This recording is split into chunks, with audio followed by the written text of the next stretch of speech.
So, lads, Juju Watkins is one of the better players in college basketball. Heck, what am I saying? She's one of the best players in college basketball. She's probably right now maybe second team All-American because USC have not looked great against anyone good.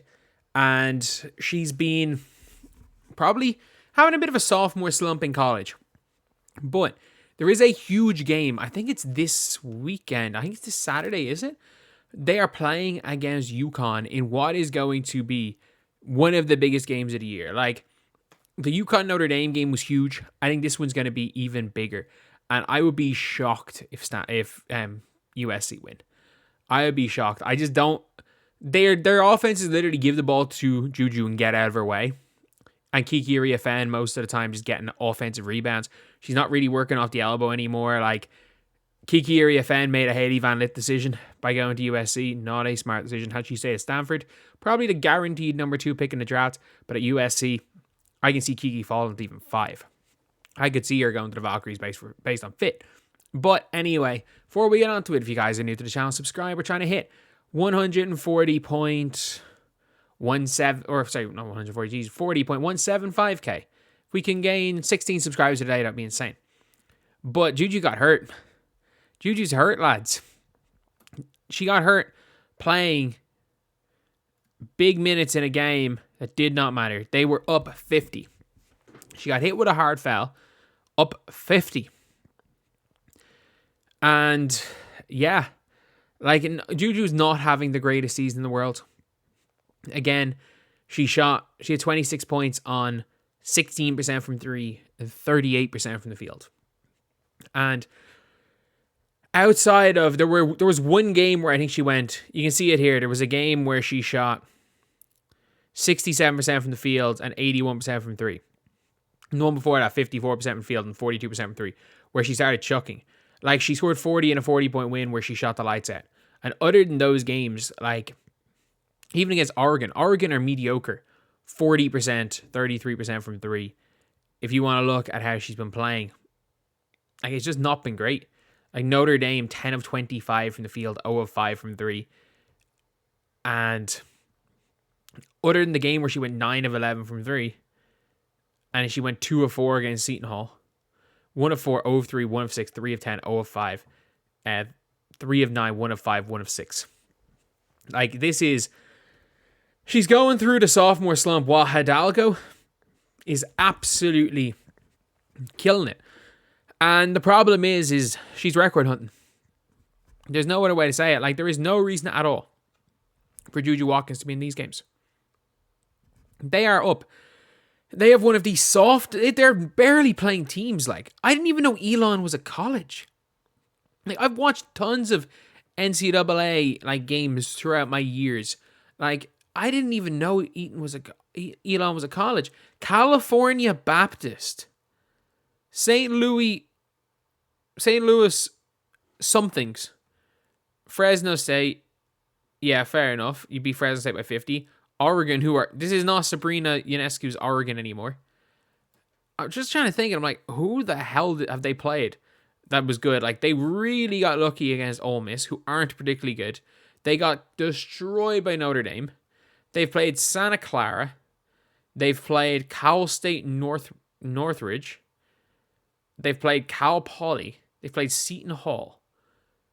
They've played the California Baptist Lancers. Like, this is like LSU level of out of conference schedule. And this team's going into the Big Ten. Like, I don't know, they might struggle against like Rutgers. They're really going to struggle in the Big Ten. And they're leaving Juju in to go and stat pad to make sure she gets close to the Caitlin Clark record. Over her career, she has now been overtaken by Caitlin Clark. She's been overtaken by Caitlin Clark in average points per game. Like, Juju Watkins is going to have to average 30 points per game and make the championship every year for the next 3 years. That's literally it. With max amount of games played, if they make the NCAA championship game the next 3 years, Juju Watkins is going to have to average 30 to do that, to break the record. She's not going to come even close. I think she'll beat Kelsey Plum's record, but like, that's going to be tough. Is she going to beat Elena Deladon's record? Is she even going to break Deladon or Kelsey Mitchell or Deasia Fair? That's going to be tough. And the unfortunate thing is with Juju is I actually think she's been really good in defense this year. But they're leaving her in games she doesn't need to be in just to go and get a whole bunch of points for a record. And it's one thing if it's a historic record from the 70s. It's trying to break a record that got broke last year that he's not going to beat. Like, Caitlin Clark's record is nearly unbreakable. It is nearly unbreakable. We're not going to see it happen because you have to have a perfect set of circumstances. You have to be on a team that doesn't have the star power, that you can drop 30 a game, and you're allowed to take those shots and shoot your way through it. You've got to be efficient as hell, which Caitlin Clark was, and you've also got to be good enough as an individual that you're going to get to back-to-back championship games while averaging 30. And also, let's not forget, leading the nation in assists twice, which is incredible. But, like, it is bad seeing Juju staying in these games and getting hurt. Like, she might not be able to play. She looked in pain at the end of that game. She might not be able to play against UConn because they were trying to get her some points at the end of a 50-point game to try tie some record that she's just been chosen to beat because she scored more points as a freshman than Caitlin Clark, who got way better year after year after year. And no offense to Juju, Juju looks worse this year. She looks worse. She's scoring less, outside of like 2 games, she's scoring less points on more shots. In fairness to her though, her defense is good, she's a versatile defender, but like, Juju's closer, in my opinion, in a level to Ryan Howard than Caitlin. Like, everyone's like, oh, she's 6'2" and she can score, so is Ryan Howard. Like, that's the reality of the situation. Is like, I'm not making a knock on Ryan Howard.